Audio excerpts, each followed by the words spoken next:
Finished product ng adobo.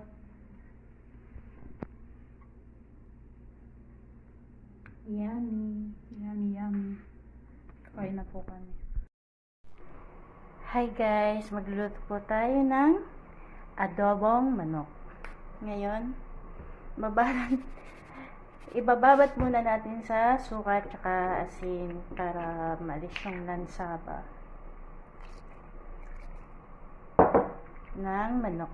Ibabat natin for 5 minutes. Then, pwede na natin siyang igisa. Mekos-mekos natin yan. Natin yung manok. First, igisa natin. Ihulog natin ang bawang.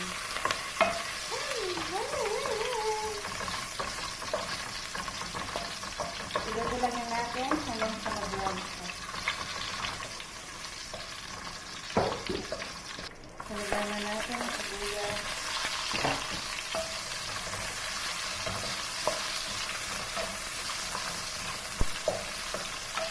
Agad ko sa suka.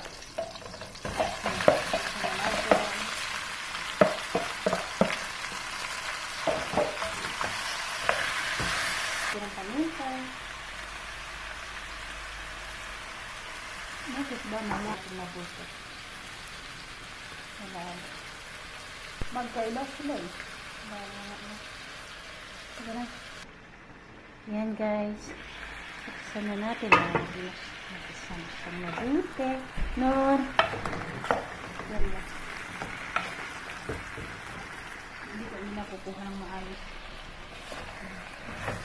Bakit ba ang labo? Uy. Bakit ko? Bakit na sa ganyan? Toyo. Nakaming toyo kaya indo.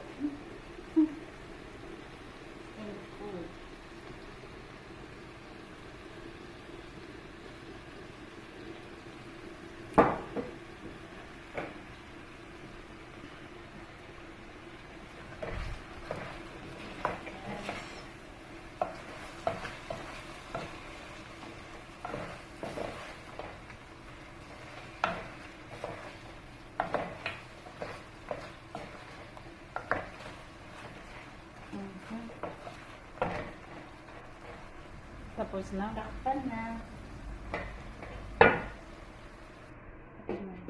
Kasi nalagyan ko siya ng tubig. Ng tubig guys.